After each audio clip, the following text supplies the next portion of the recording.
The following podcast is a next level production.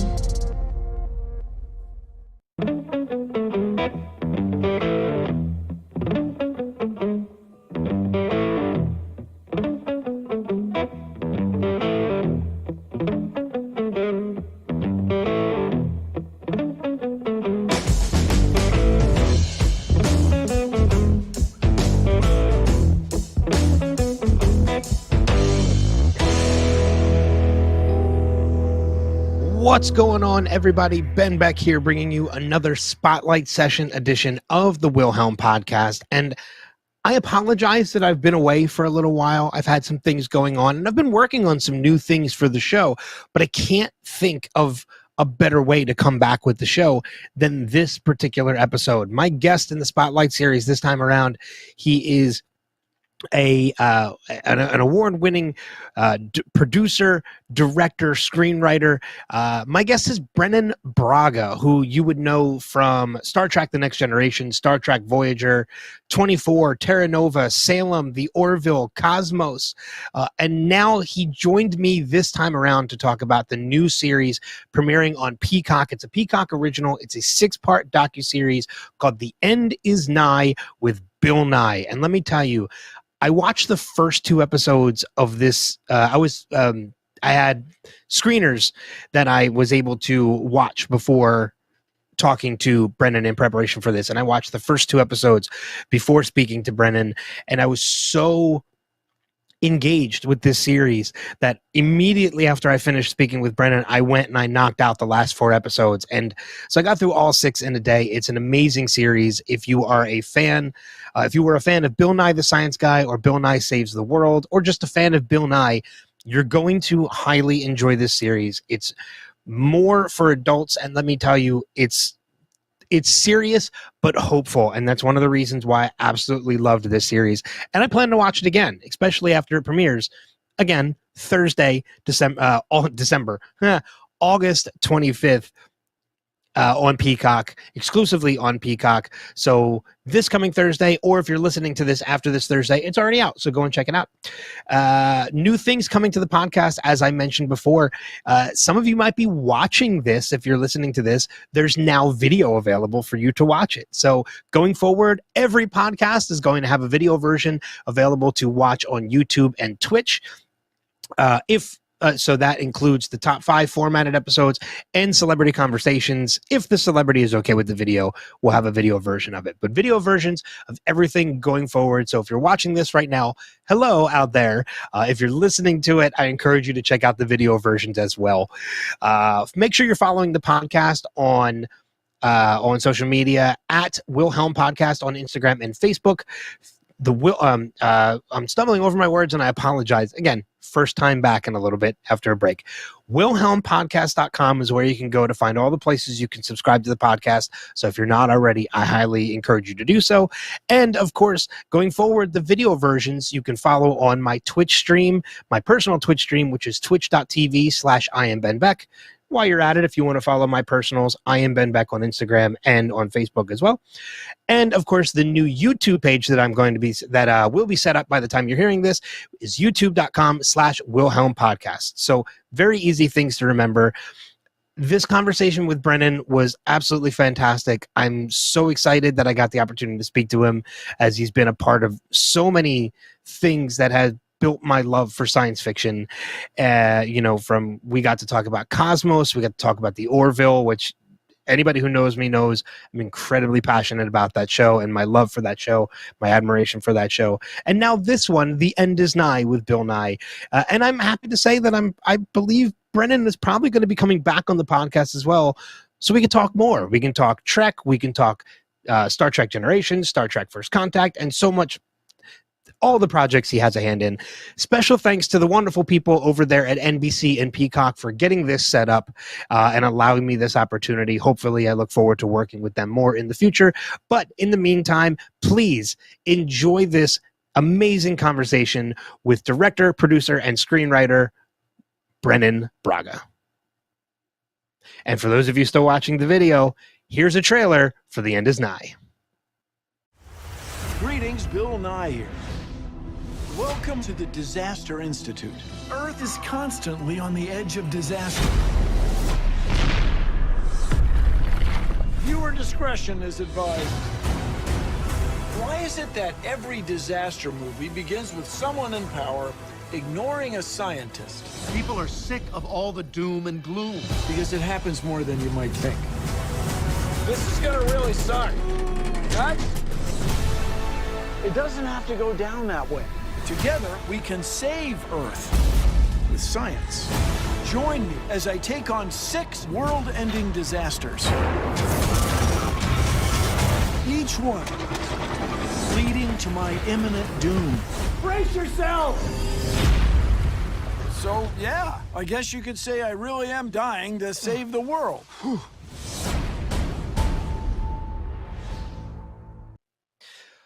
Welcome to another edition of the Spotlight series here on the Wilhelm podcast. My guest in the Spotlight is an Emmy-nominated Peabody and Critics' Choice Award-winning producer, screenwriter, and director who you would know from Star Trek: Next Generation, 24, Cosmos, most recently The Orville, as well as a number of other projects. His newest project, The End Is Nye, is a 6-part docuseries with Bill Nye coming to Peacock this week, Thursday, August 25th. Please welcome Brannon Braga. Hi. Brannon, thank you so much for spending some time with me. I'm so glad to be here. Thanks. Yeah, this is my first time using this platform to do the recording, so if it was a little delayed getting you in, I apologize. It's kind of it's cool looking. Yeah, it's really great. It's allowing me to do some new to take my audio platform to visual now and create some new content and stuff like that. Cool.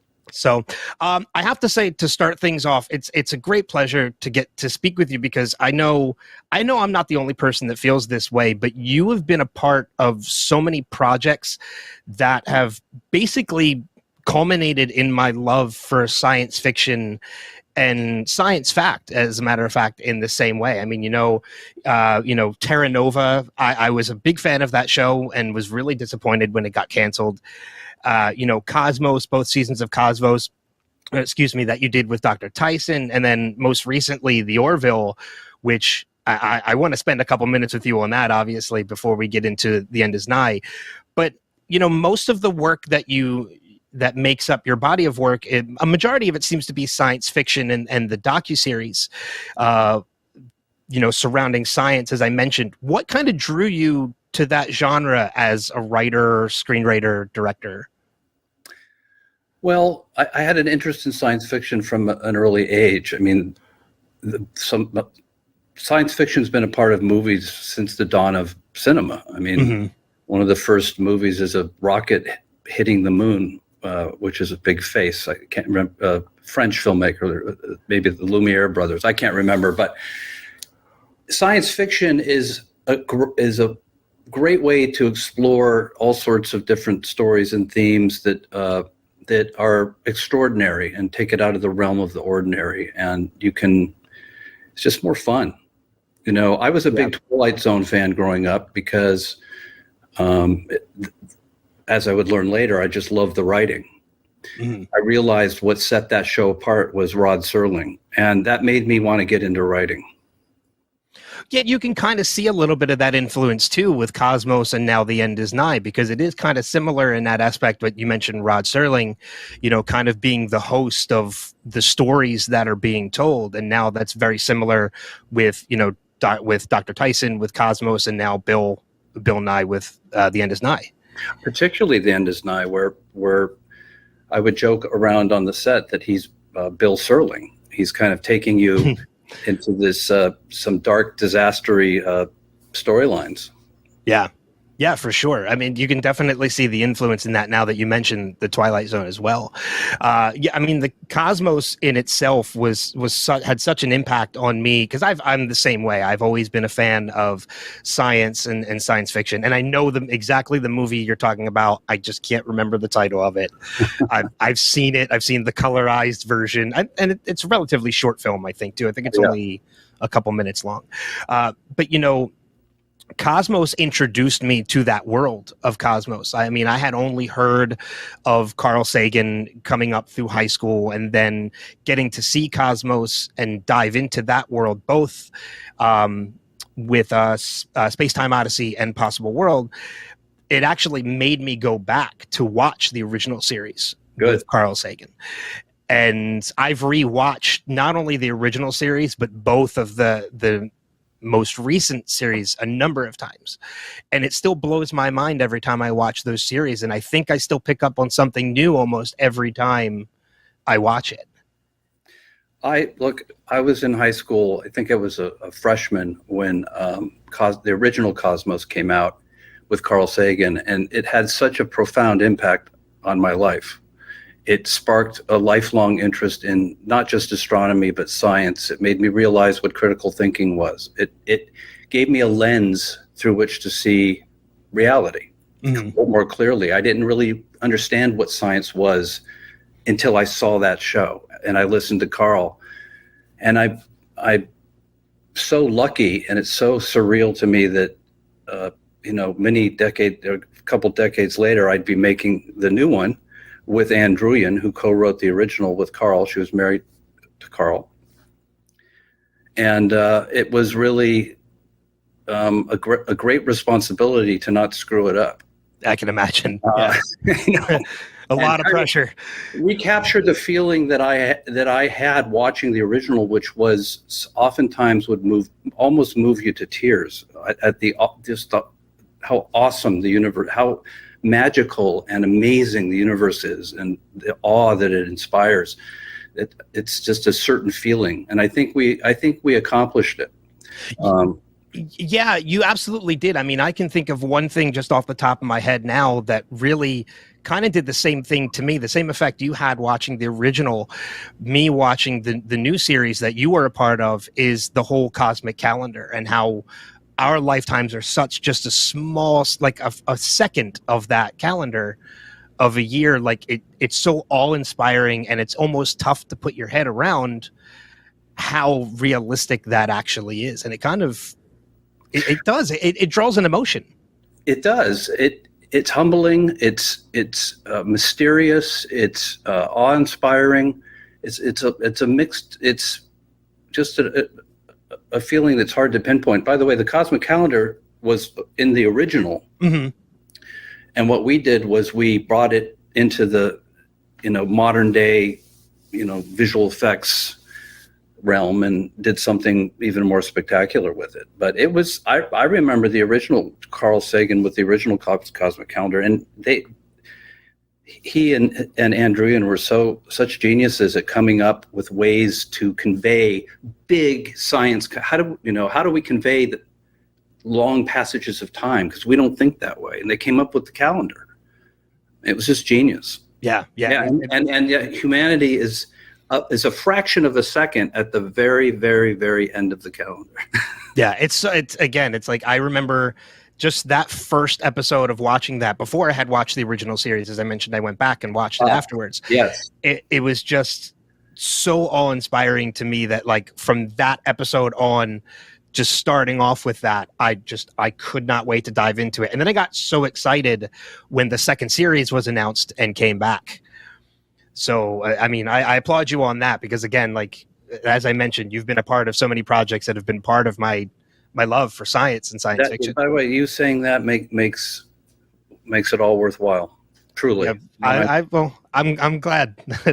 But another project I just want to spend 1 or 2 minutes on, and then we're going to move on to the End Is Nye, because I absolutely want to talk to you about that.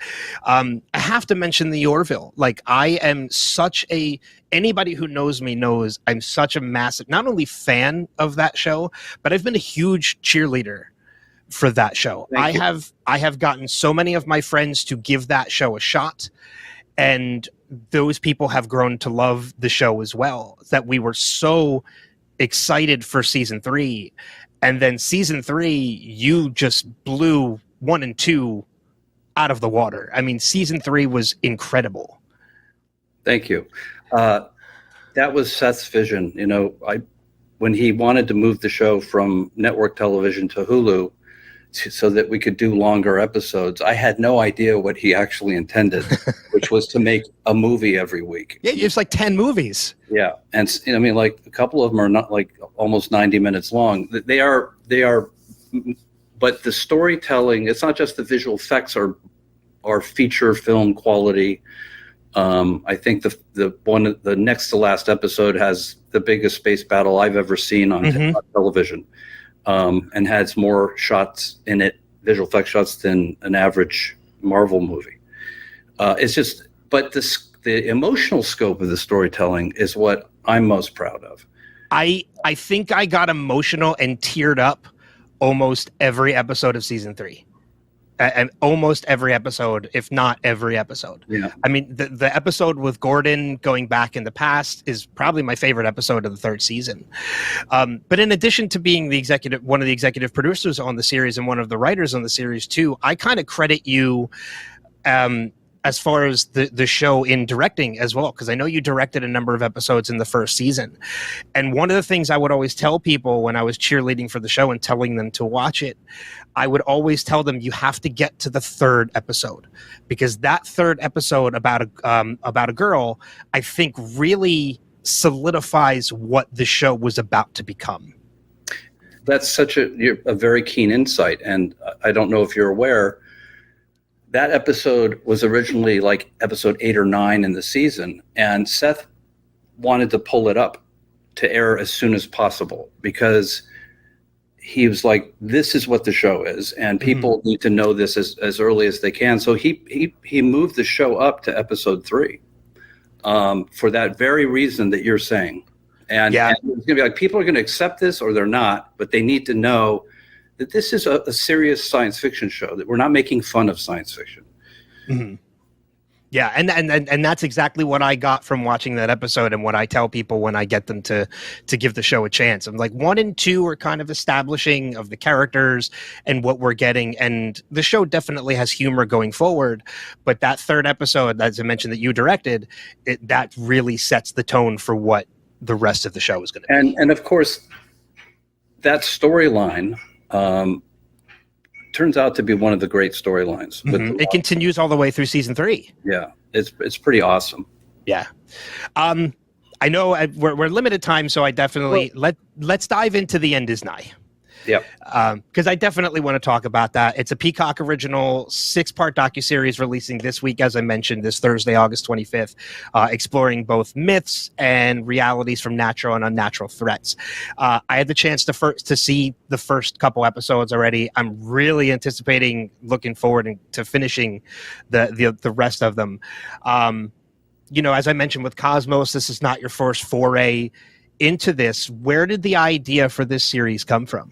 So you saw the first 2? I saw the first 2. I've seen the first 2 episodes. Okay, yes. Great. That's good to know. I'll ask you about that in a second. The idea was Seth's idea, and he was commenting kind of at the height of the pandemic. There was a lot of fear mongering going on television, on cable news and other places, and he's like, how can we use that for good, and we came up with this idea of doing a science disaster show where the first half would hopefully kind of scare the crap out of you, and grab you by the collar and immerse you in an entertaining but terrifying tale, and then which culminates in Bill's death in some unexpected way. And then in the second half, bring Bill back to show you how we can survive and leave on a hopeful note that humans have had their backs against the walls many times, and we've come through it, and we can do it again. And science plays a big part of that. Yeah, I mean, and that's one of the things I wanted to mention too in watching those first 2 episodes is I feel like from the first 2 episodes that I've seen, I mean, I was a big fan of Bill Nye, the science guy. I watched Bill Nye Saves the World from Netflix. And then watching this, I honestly think this might be Bill at his best. And that's saying a lot considering all that he's done. But at the same time, like in those first 2 episodes, there are moments that legit scared the hell out of me. And I think that's a good way to approach it, as you mentioned, because I think you're right. I think there are people that just kind of need to be shaken to wake up to what is potentially happening and what could potentially happen. Well, look, this is the first review of the show, so I'm very keen to hear what you think about the first 2 episodes and whether they're working. I can tell you, I feel privileged that I'm the first review of the show that you're getting. It's, if not one of them. I can tell you the first 2 episodes are, I'll give it to you from my personal perspective. I tend to prep a lot for interviews while I'm watching screeners and things like that. I take notes of what I'm watching and then take notes about the person I'm speaking with. I didn't take any notes during it because I was stuck to watching what I was watching. I was so engaged in what I was watching that I legit had to pause at certain moments in order to take the notes because I didn't want to miss anything that was happening on the screen. And you mentioned it already, so it's not really too much of a spoiler, but there are moments where the character that Bill is playing when he enters into these worlds does not survive.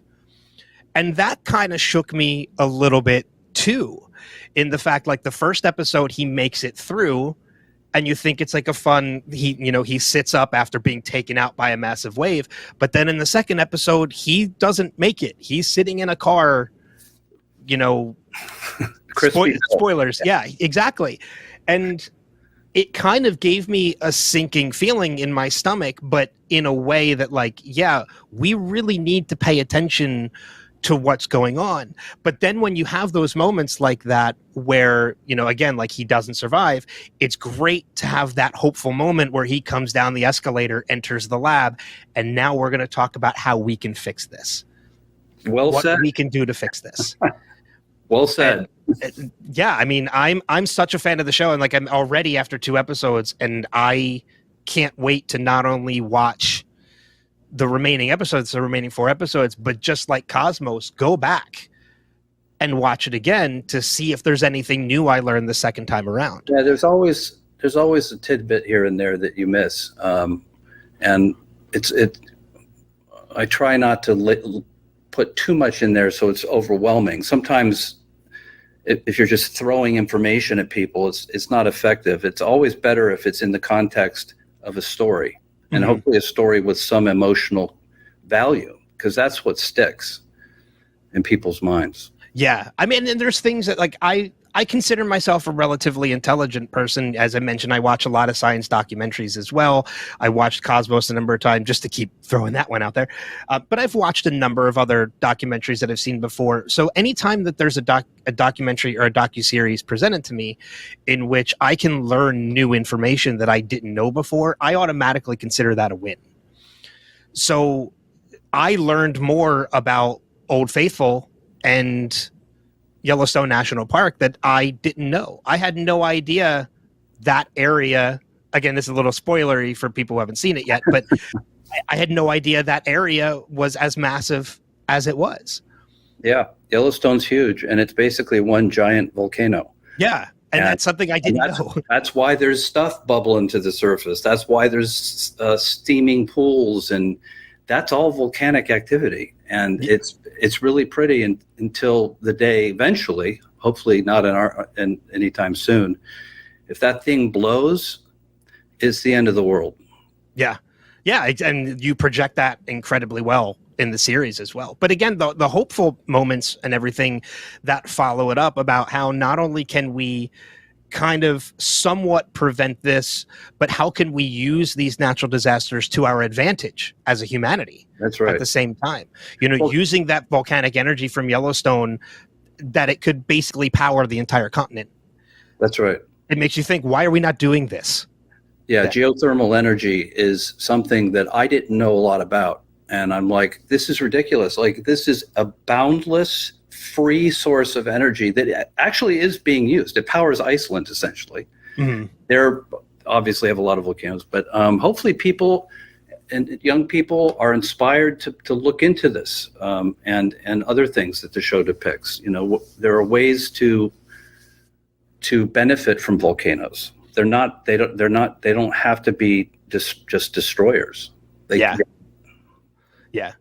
One of the other questions, I know we're getting to the last minute or two, but one of the questions I wanted to ask before I let you go is, you kind of mentioned it a little bit earlier about like the naysayers. There's the the climate change deniers out there and such.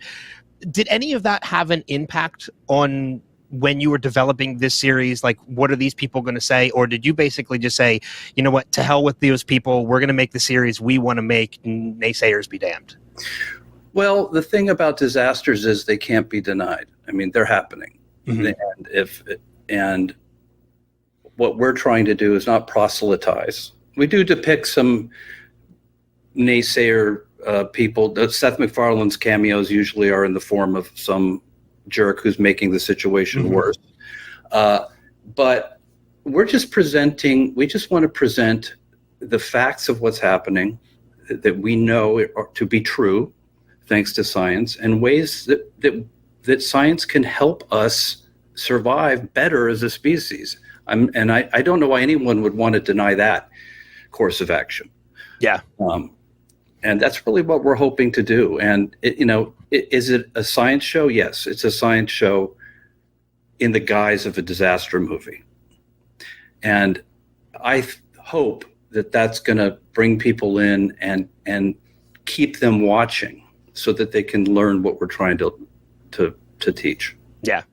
Well, as I mentioned, I'm a huge fan of the show already, having only seen 2 episodes. It premieres later this week, August 25th on Peacock as a Peacock original. I think this is Bill is best, and I think you guys have another great science docuseries on your hands. So I hope so. Thank you. Yeah. Thanks for your attention and your kind words. I really do appreciate it. Not a problem at all. Brannon, thank you so much for spending this time with me. Hey, anytime. Appreciate it. Bring me back. I absolutely will. Cool.